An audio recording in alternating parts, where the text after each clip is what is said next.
ዛሬ ጥሩ መሪ ያለን ዶክተር አብይ አህመድ በጣም ብዙ ተስፋ ሰጥተውናል እና እሳቸውን ተከትለን ነው የመጣነው። የመጀመሪያ የጻፍኩት እኔ እንደውም ከብዙ ሰው በፊት የጻፍኩት እኔ ነኝ። በእንግሊዝኛ ሌትስ ራሊ አራውንድ ዘ ፕራይም ሚኒስተር ብዬ ትልቅ አርዕስት ጽፌያለሁ። ብዙ ሰርኩሌት አድርጓል። እንደዛ ሰፖርት አድርጌያለሁኝ። ያ ድጋፌ አሁንም አለ፣ ይቀጥላል። ነገር ግን ዶክተር አብይን ማየት የምፈልገው እኔ እንደ ሰው ነው።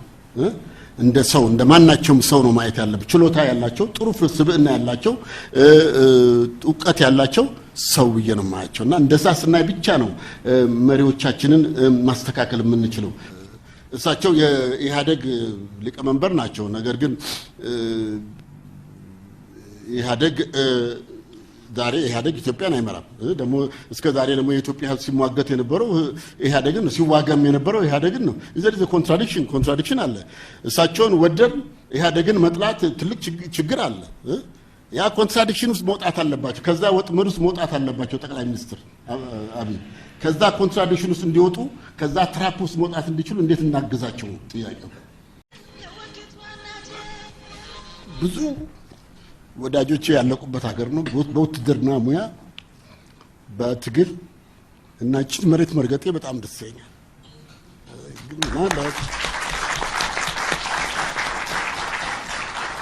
ለእግዚአብሔርም ለዶክተር አብይም ይሄን ላመቻችሉን አመሰግናለሁ። ይሄ አንዱ ነው። አሁን ወዲያ አላለቅስም።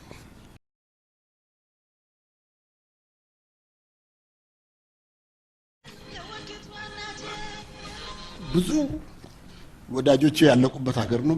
በውትድርና ሙያ በትግል እና ጭት መሬት መርገጤ በጣም ደስ ይለኛል።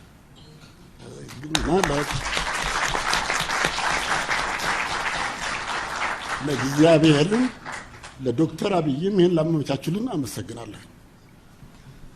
ይሄ አንዱ ነው። አሁን ወዲያ አላለቅስም። አገሪቱ ኖርማል እንደሆነች ነው የሚመስለው። ኖርማል አይደለም፣ አብኖርማል ነው። ከአብኖርማልም ሳይሆን በጣም አስከፊ ጊዜ ውስጥ ነው ያለነው። እውነት ዶክተር አብይ ከክሪቲካል ከሆነበት አስቸጋሪ ከሆነበት መጥፎ ሁኔታ አውጥተውናል፣ ግን አላሸጋገሩንም ገና። አሁን ዛሬ ስለ ጸጥታ ጉዳይ ስንነጋገር ምናልባት አዲስ አበባ ውስጥ ላይሰማችሁ ይችላል። የአዲስ አበባ ሕዝብ ብዙ ጊዜ አያውቅም ስለ ጸጥታ። አሁን በቅርቡ አንድ ቦታ ብዙ ችግር ሲፈጠር የዛ ጊዜ ነው የሚሰማችሁ። በየባላገሩ ግን ብዙ ችግር አለ። ስለዚህ ይሄንን ሁኔታ ይዞ እንዴት አድርጎ ነው ወደ ሽግግር መሄድ የሚቻለው የሚለውን አርዕስት ነው ለማስተናገድ የምሞክረው ዛሬ ከእናንተ ጋር። በጠቅላላው ያለንበት ሁኔታ ጥሩ አይደለም። ብዙ ጊዜ ብዙ አገር ሰርቻለሁ። የምናገረው እኔ ከብዙ አዋቂዎች የበለጠ አውቂ አይደለም። እኔ ፕሮፌሰር አይደለሁም ወይም ደግሞ ሊቅ አይደለሁም፣ በምንም ነገር ሊቅ አይደለሁም። ነገር ግን ተመክሮ አለኝ፣ ብዙ ተሞክሮ አለኝ። በዛ ፕሮፌሰር ልሆን እችላለሁ፣ በዛ ሊቅ ልሆን እችላለሁ። ከኢትዮጵያ ቅድም የተባለውን ቦታ ከሰራሁ በኋላ ከኢትዮጵያ ወጥቼ 13 አፍሪካ ሀገሮች፣ ጦርነት ያለባቸው ሀገሮች 25 ዓመት ሰርቻለሁ። በእያንዳንዱ ቦታ አገር ሲነሳና ሲወድቅ አይቻለሁ፣ ሲወድቅና ሲነሳ አይቻለሁኝ። መሪዎች ሲነሱ አይቻለሁ፣ ሲወድቁ አይቻለሁኝ። ስለዚህ ከዛ ተሞክሮና ከዛ ጋር በተያያዙ ነገሮች ካነበብኳቸው ጽሁፎች አያይዤ ነው የምናገረው። የፐርሰናል ኦፒኒየን ሳይሆን ኮንክሉዥን ያደረኩት ይሄ ነው ብዬ ኮንክሉድ ያደረኩት ነገር አንዳንድ ነገር እናገራለሁኝ። የሰራሁባቸው ሀገሮች እንድታውቁት ከሶማሊያ በስተቀር ሁሉም ጦርነት ያለባቸው ሀገሮች ሰርቻለሁ። ስለዚህ ብዙ እልቂት አይቻለሁ። ለዚህ ነው ብዙ ጊዜ ስለ ሩዋንዳ ጽፍና ኢትዮጵያ እንደ ሩዋንዳ እንዳትሆን። ሩዋንዳ 1 ሚሊዮን ሕዝብ አልቆ የመጀመሪያዎቹ ቡድን የገባ ነው እኛ ነበርን። የተወሰኑ ሰዎች ነበር። ሬሳ በየመሬቱ ተዝረክርኮ በነበረበት ጊዜ የገባ ነው እኛ ነበር። 2 ዓመት ተኩል ሰርቻለሁኝ እና የህዝብን እልቂት አይቻለሁኝ። ስለዚህ ኢትዮጵያ ውስጥ እንደዛ ያለ ነገር ሊፈጠር ይችላል ብዬ ስናገር ብዙ ጊዜ አይ ኢትዮጵያ ውስጥ እንደዚህ ያለ ነገር ሊፈጠር አይችልም እያሉ የሚሟገቱኝ ብዙ ነበሩ።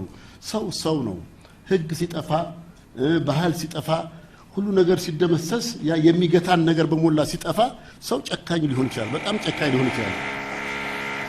በዚህም ደግሞ በኢትዮጵያውያኖቹ ራሳቸው ብዙ ነገር አይተን ብዙ ነገር መስክረናል። ስለዚህ ሊይዘን የሚችለው ሃይማኖትም ሊሆን ይችላል፣ እምነትም ሊሆን ይችላል እነዚህ ባህልም ሊሆን ይችላል ይሄ ግን የተወሰነ ደረጃ ድረስ ሊያደርሰን የሚችለው ዋናው ህግ ነው እና በፍቅር በይቅርታ የተወሰነ የሚቋቋም ሀገር የለም ህግ ነው ሁሉ ነገር እንደ አሜሪካ የምንኖርበት ሀገር ህግ ባይኖር ህዝቡ ይተላለቃል ስለዚህ ህግ ላይ ነው ማተኮር ያለብን እና የሁሉም ሀገሮች ውድቀት እልቂት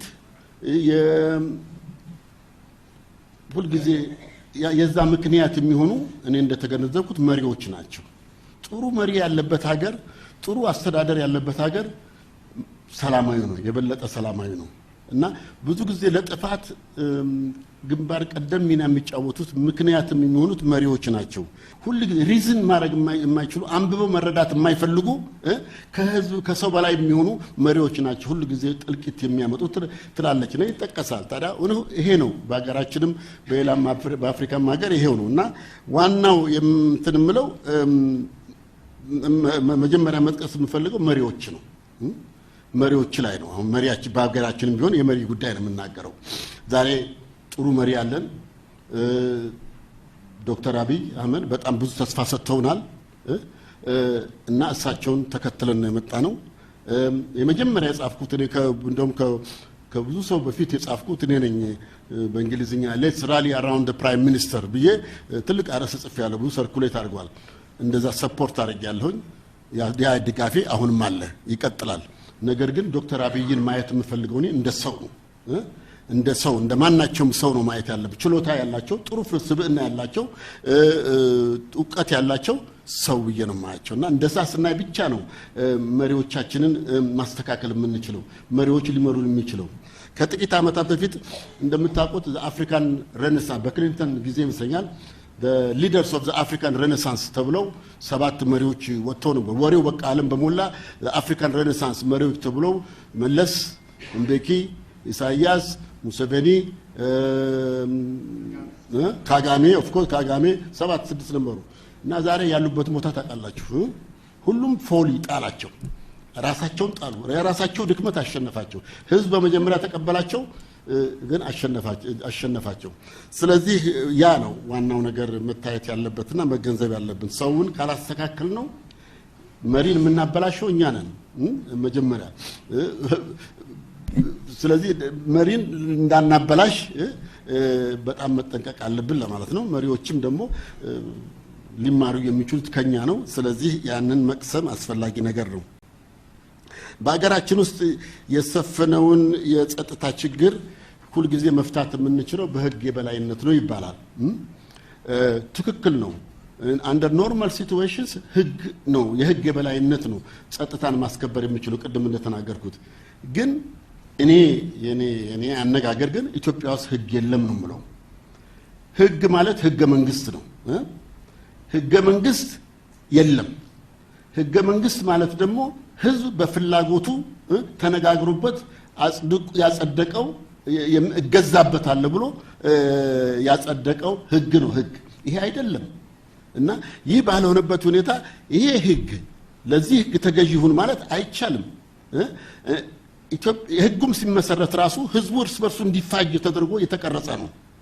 ለዓላማውም እሱ ነው እንደምታውቁት ሁሉ ነገር ስትፈልግ ዓለምንም ኮንዲሽን ዓለምንም ቅድመ ሁኔታ መገንጠል ትችላለህ ብሔር ይሄ ነው ያ ነው ተብሎ ተከፋፍሎ እንዲጋጭ ተደርጎ የተሰራ ነገር ነው ስለዚህ ያን ህግ አክብር ማለት ያው ተጣላ ማለት ነው ስለዚህ ህግ የለም አሁን ዛሬ የምናው በየክፍለ ሀገሩ የምናው ይሄ ህገ መንግስት የሰራው የጠነሰሰው ሴራ ነው በተግባር የሚታየው የዚህ ህግ ተገዢ ይሁን ማለት ትክክል አይደለም ነገር ግን ህዝብ ያጸደቀው የራሱ ህግ ያለ እንደሆነ ራሱ ተነጋግሮበት ያጸደቀው ህግ የዛ ተገዢ ሲሆን የዛ ጊዜ ጠቅላይ ሚኒስትሩም ኃላፊዎቻችንም ፉል ማንዴት ይኖራቸዋል ኤንፎርስ ለማድረግ ለማስገደል ለማሳረስ ለማሳሰር መገደልም ካስፈልግ ለመዋጋትም ፉል ማንዴት ይኖራቸዋል ዛሬ ያ ማንዴት የላቸውም ጠቅላይ ሚኒስትራችን ምክንያቱም በጣም ፍሉድ በሆነ ሁኔታ ውስጥ ነው ያለ ነው ስለዚህ አንዳንድ ነገር ሳነብ ይሄንን ህገ መንግስት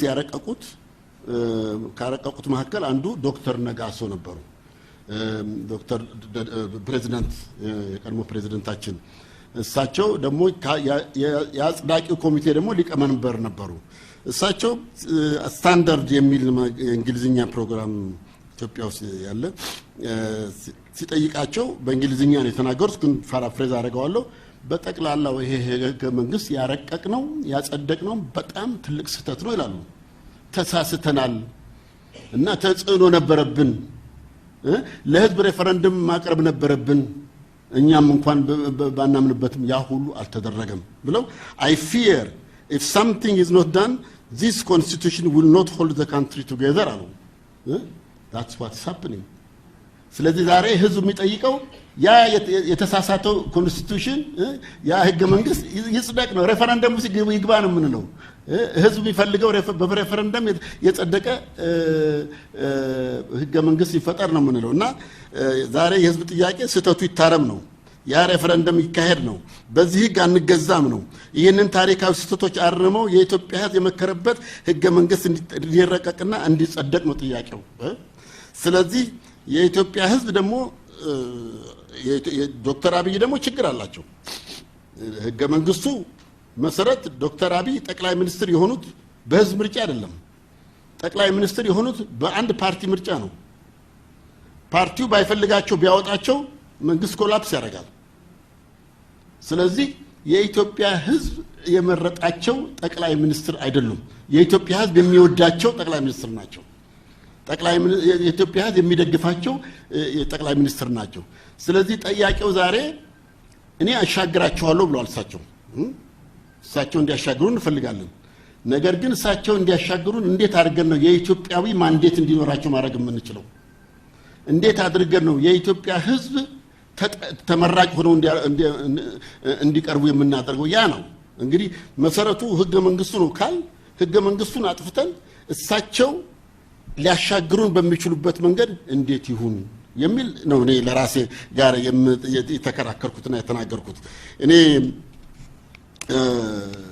እሳቸው የኢህአደግ ሊቀመንበር ናቸው። ነገር ግን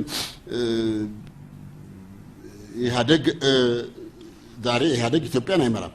ደግሞ እስከ ዛሬ ደግሞ የኢትዮጵያ ህዝብ ሲሟገት የነበረው ኢህአደግን ነው፣ ሲዋጋም የነበረው ኢህአደግን ነው። እዚህ ኮንትራዲክሽን አለ። እሳቸውን ወደን ኢህአደግን መጥላት ትልቅ ችግር አለ። ያ ኮንትራዲክሽን ውስጥ መውጣት አለባቸው። ከዛ ወጥመድ ውስጥ መውጣት አለባቸው ጠቅላይ ሚኒስትር አብይ። ከዛ ኮንትራዲክሽን ውስጥ እንዲወጡ፣ ከዛ ትራፕ ውስጥ መውጣት እንዲችሉ እንዴት እናግዛቸው ነው ጥያቄው። እንዴት እንርዳቸው ነው።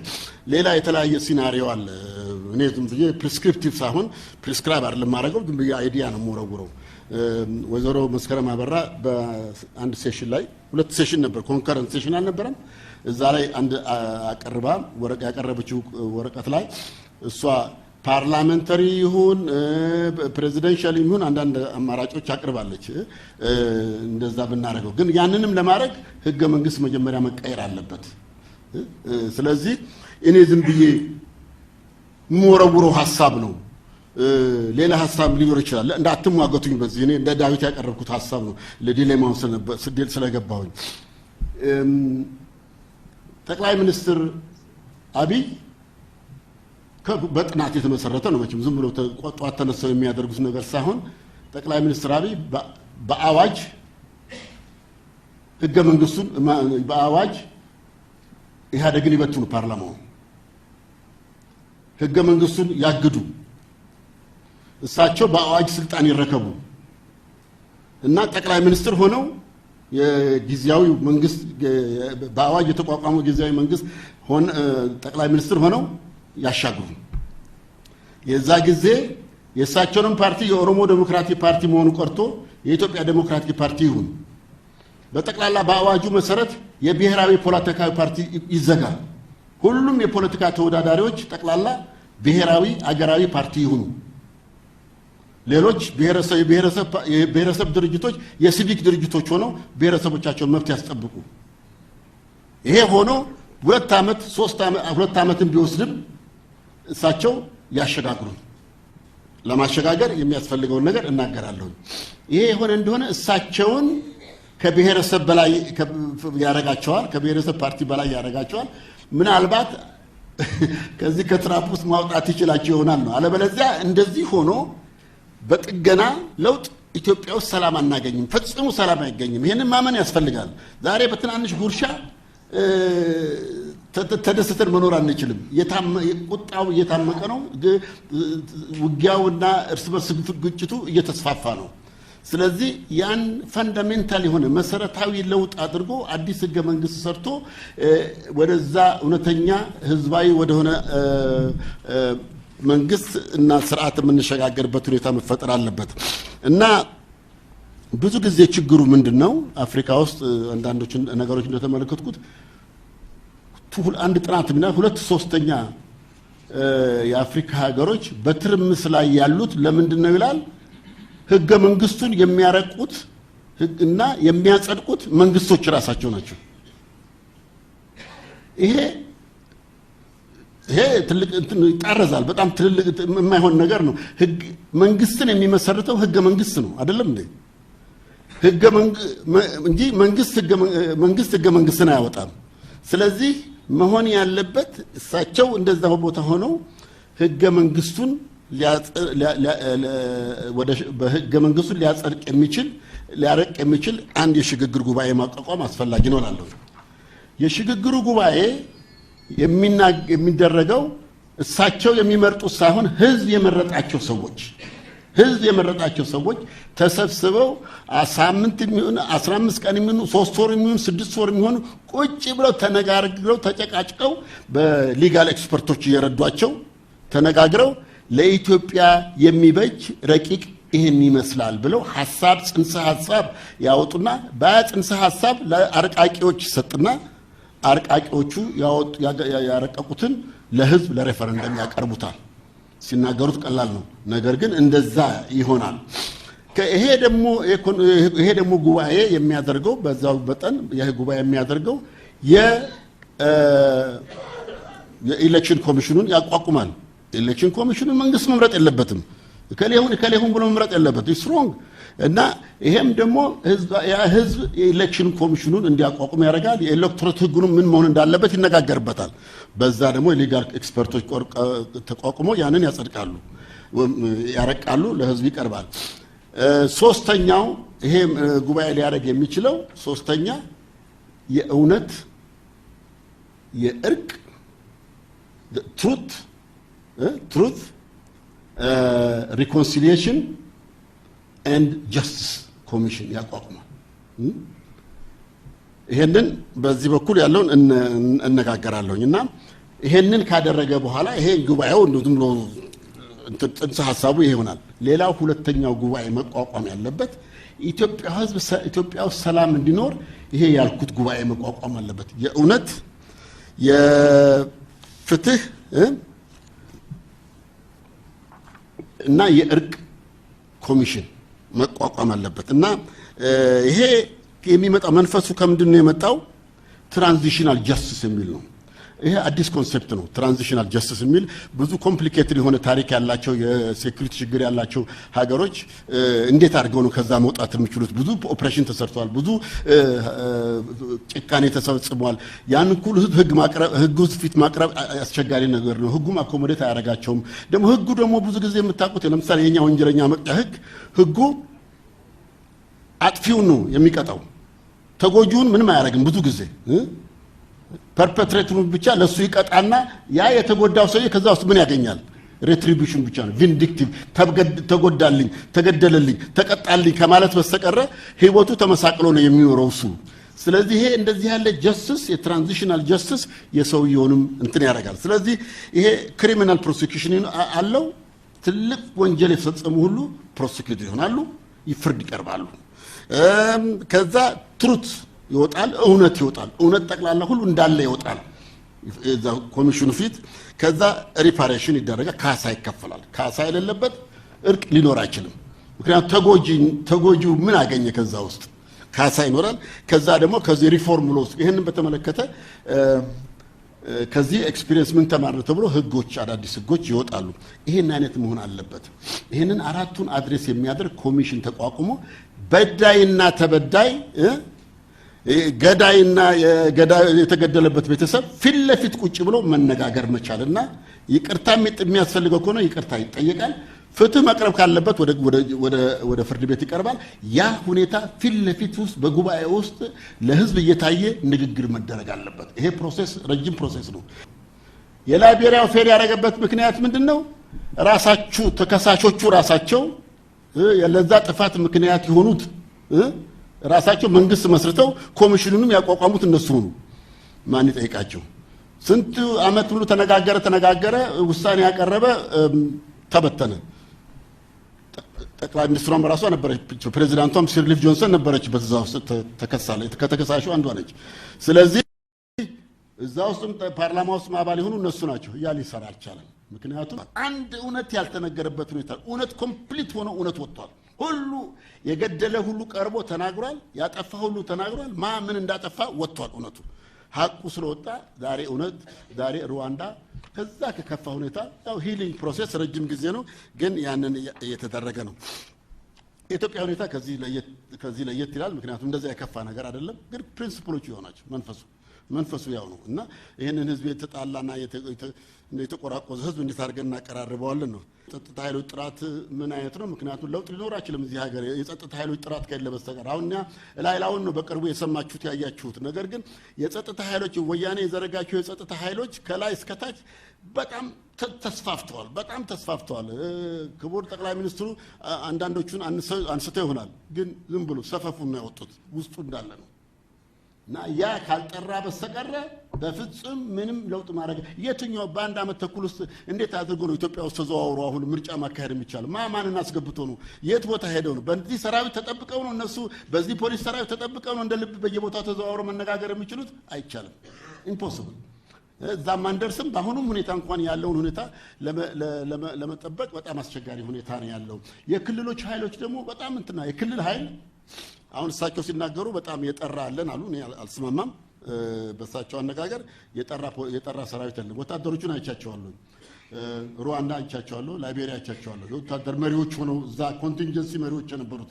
እኔ ደግሞ ጥሩ ወታደር ነበርኩ በጊዜ ጥሩ የተማርኩ ወታደር መለካት ይችላል። ከእኔ ደግሞ አለቆች ከጥሩ አለቆች ትልቅ አለቆች ጋር ሰርቻለሁ። ወታደርን አይቼ ጥሩ መኮንንና ጥሩ ያለ መኮንን መገመት እችላለሁ። አፈርኩኝ። ያየኋቸውን አፈርኩ። በነገራቸው ኤክስፒሪየንስ በጣም ያሳፍራል።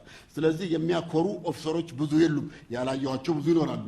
ነገር ግን የሚያኮሩ የሉም። ስለዚህ የጠራ አይደለም፣ ብዙ ጥራት ይጠይቃል። የጸጥታው ክፍል ብዙ ጥራት ይጠይቃል እና ለመሸጋገር ያ ያስፈልጋል። ኢትዮጵያ ውስጥ ያለንም ጸጥታ ለማስከበር እነዚህ ኃይሎች መጠናከር አለባቸው፣ መሰልጠን አለባቸው። ማመን፣ እምነት፣ ኮሚትመንት እንዲኖራቸው ያስፈልጋል። በለውጥ ያ አንድ ሁለት የትጥቅ ኃይል ትጥቁም ፈቶ ወደ ሰላማዊ ቦታ እንዲመጣ ሲደረግ መጀመሪያ መደረግ ያለበት ያለውን ትጥቅ በሞላ ምሎ እውነቱን የተናገርኩት ሁሉ ማስመዝገብ አለበት። የት እንዳለ የተደበቀም ካለ የተሸከመውም ካለ እሱን ማሳየት አለበት። ከዛ በኋላ ካምፕ ይገባሉ። ካምፕ ገብተው አዲሱ ስርዓት ትምህርት ይማራሉ። አዲሱ ስርዓት ውስጥ ህብረተሰቡ ውስጥ ገብተው እንዴት አድርገው መኖር እንደሚችሉ ትምህርት ይሰጣቸዋል። ያ ትምህርት ከተሰጣቸው በኋላ ወታደር መሆን የሚችሉና ፈቃደኛ የሆኑ ወታደሮች ይቀላቀላሉ። ሌሎቹ ህብረተሰቡ ውስጥ እንዲቀላቀሉ ስኪል ይሰጣቸውና ትምህርት ይሰጣቸውና ይከላከሉ። ከዛ በኋላ ከድርጅታቸው ጋር ምንም ግንኙነት የላቸውም። አለቀ። አሁን ዳውድ የሚናገሩት ሰማላችሁ። በጣም ያስደነግጣል። በጣም ሌላ ዓለም ውስጥ ያለው ነው የሚያስመስለው እኮ። ኢትዮጵያ ውስጥ ገብተዋል። ኢትዮጵያ ውስጥ ከገባ በኋላ ሁለት ሰራዊት የለም። እንዴት መጀመሪያ ነው የታጠቁ ሰዎች ሀገር ውስጥ እንዴት እንዲኖሩ ይፈቀድላቸዋል? እና ያ በጣም የሚገርም ነገር ነው። እና ያ መቼም በጠቅላይ ሚኒስትሩ በኩል በኃይል ከማረገው በዘዴ ብለው ይሆናል፣ የራሳቸው ግምት አላቸው። ግን ኢን ፕሪንሲፕል እንደዚህ ያሉ ድርጊቶች ናቸው እዚህ ያደረሱን። ከመጀመሪያው ሲመጡ ስምምነቱን በተግባር ለማዋል ነበረባቸው፣ አላደረጉም። ዲሞቢላይዜሽን በተመለከተ ራስን የመግለጽ ይሄ ትንሽ በጣም ቀድም ተነጋግረናል፣ እዘለዋለሁ። ምክንያቱም ፍሪደም ኦፍ ኤክስፕሬሽን ጸጥታ ላይ ያለው ግንኙነት ይታያችኋል አይደለም? ዝም ብሎ መናገር ሄት ስፒች፣ ዝም ብሎ የፈለጉትን መናገር፣ በተለይ በሶሻል ሚዲያ ባልተደረገ ሁኔታ ባልተፈጠረ ሁኔታ እውነትን ባልያዘ ምክንያት ሰው ይጣላል። ምክንያቱም ፌክ የሆነ ወሬ አውርቷል አንዱ እና ያንን እንዴት ነው የምንገድበው ነው።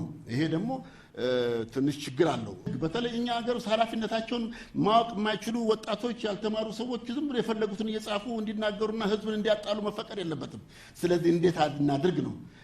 ግን ደግሞ በአንድ በኩል ደግሞ ፍጹም ነፃነት እንዲገታም አንፈልግም። እንዴት ይሁን ነው። ስለዚህ ላይ ሶሉሽን የለኝም፣ ግን የሚያውቁ ሰዎች አመዛዝነው የሚያመዛዝን ነገር መውሰድ አለባቸው። ኤርትራ ክልል አይደለችም። ኤርትራ መንግስት ነች። የራሷ ኢንተረስት ያላት የራሷ ፖሊሲ ያላት ነች። ስለዚህ ያ ፖሊሲዎችና እንትኖች ከኛ ጋር እንዳይጋጭና ተስማምተን የምንዘልቅበት ተቻችለን የምንዘልቅበት ሁኔታ በትሪቲ ነው መሆን ያለበት፣ በጽሁፍ መገለጽ አለበት። ያ በጣም አስፈላጊ ነገር ነው። ይሄንን ጠቅሻለሁ ለባለስልጣኖች። አንዱ ይሄ ነው። ሁለተኛ and very important to me ለኔ ለልቤ ለውስጤ እኔ ኤርትራ ውስጥ የነበርኩት የኤርትራ ፌዴሬሽን ከመቆሙ 8 ወር በፊት ነው። የኤርትራ ፌዴሬሽን ሲፈርስ እኔ ስፔሻል ፎርስ ምክትል መቶ አለቃ ነበርኩ። ስፔሻል ፎርስ ይዤ እዛ አሴምብሊው አስመራ ጥበቃ ላይ ነበር የተሰማራሁት። ከዛ ጊዜ ጀምሮ ጦርነቱ ከተከሰተበት ጊዜ ጀምሮ 30 ዓመት የሚባለው 30 ዓመት ሙሉ የኢትዮጵያ ወታደር ያለቀውን ሁሉ መስክሬያለሁ፣ አይቻለሁ፣ ተመልክቻለሁ፣ ተገንዝቤያለሁ። ወታደሮች ጓደኞቹ ኦፊሰሮች ሁሉ አልቀዋል። ኤርትራ ምድር ላይ ዘመድ ያልሞተበት ወንድም እህት ሚስት አባት ልጅ ያልሞተበት ሊኖር አይችልም። በአሁኑ ጄኔሬሽን አለ። ኤርትራውያኖች ይሄም ሆኖ ግን በኤርትራና በኢትዮጵያ ሕዝብ መካከል ጦርነት ኖሮ አያውቅም። ሁል ጊዜ ጦርነቱ ግንባር ላይ የሚደረግ በሁለት ኃይሎች መካከል እንጂ ያም እየሆነ ውጊያውም እየተካሄደ በሕዝብ መካከል በሰላም ይኖር ነበር። ተጋብቶ ተዋልዶ ተመካክሮ ቤተክርስቲያን ሄዶ ይኖር ነበር። ትልቅ ነገር ነው። ትልቅ ነገር ነው። ይሄንን ለማድረግ ግን በሁለቱ በኩል ትልሽ ቅራኔዎች አሉ፣ ችግሮች አሉ። ይሄ ሁሉ ሰው ሞቶ ሰላም መፍጠር እጅ ተጨባብጦ ሰላም መፈጠር አይችልም። አንድ ብሔራዊ እርቅ ጉባኤ ያስፈልጋል። እውነት የሚነገርበት የምንፈርጅበት ስም 10 ደቂቃ አለኝ እዚህ እውነት የሚወጣበት እና ለመፈረጅ ሳይሆን እከሌ አጥፊ ነው እከሌ በዳይ ነው ለማለት ሳይሆን ህዝቡ ተነጋግሮ ሽማግሌዎች፣ የሃይማኖት አባቶች፣ የተጎዱ ቬተራንስ ሁሉም ተሰብስበው ተነጋግረው ተወያይተው በቃ ያ ታሪክ ነው ከዛሬ ጀምሮ ወደፊት እንሂድ ብለው ሪኮንሳይል የሚያደርጉበት አንድ ጉባኤ ያስፈልጋል ብዬ አስባለሁ። የተደራጁ ተዋጊ ኃይሎች በግልጽ አይታዩም። አሁን ጸጥታውን የሚያደፍረሱት ትናንሽ ቡድኖች የማይታዩ ኃይሎች ናቸው። የተደራጀ ኃይልን መቋቋም አያስቸግርም፣ ግን የተበታተኑ ቡድኖች ግን አመጽና ወንጀልን ለመቋቋም አስቸጋሪ ነው። ከስር ጀምሮ ያሉ የመንግስት ተቋሞች እየፈረሱ ከማዕከላዊ መንግስት ቀርቶ ከክልላዊ አመራሮችም ቁጥጥር ውጭ ሲሆኑ የታጠቁ ግለሰቦች ተከታይ እየመለመሉ አካባቢያቸውን መቆጣጠር ሲጀምሩ ስልጣን እየጣማቸው የመንግስት ኃይልን መቋቋም ሲጀምሩ ሊገቱ የማይችሉ የሰፈር ጦር መሪዎች ወርሎርድስ ይፈጠራሉ፣ አካባቢውን ይቆጣጠራሉ። ይህንን ክፍተት ያዩ ሌላ አጀንዳ ያላቸው መሳሪያ በገፍ ያቀርባሉ። ክፍተቱ እየሰፋ ጣልቃ ገብነትም እየከረረ ሲሄድ የራሳቸው ውጊያ መሆኑ ቀርቶ የሌሎች ውስጣዊ ኃይሎችና የባዕዳን ውጊያ ፈጻሚዎች ይሆናሉ። ጦርነቱ ኃይል መጠቀም ሲጀመር ሰላማዊ ህዝብና አማጽያን መለየት ያስቸግራል። ቁጣውና ኩርፊያው ይበራከታል፣ ጠላትም ይጠቀምበታል። እዚያ ሳንደርስ ሳይቃጠል በቅጠል የምንለው ለዚህ ነው። የተናገርኩት ሁሉ በማውቀው ላይ የተመሰረተ እንጂ በዶክተር አብይና በመንግስታቸው የሚፈጸመውና የታቀዳውን ባለማወቅ ተሳስቼ ከሆነ ይቅርታ ጠይቃለሁ። ዓላማችን ለማገዝ የተለየ ሐሳብን ለማቅረብና ለማሸራሸር እንጂ ለመተቸት አይደለም። አመሰግናለሁ።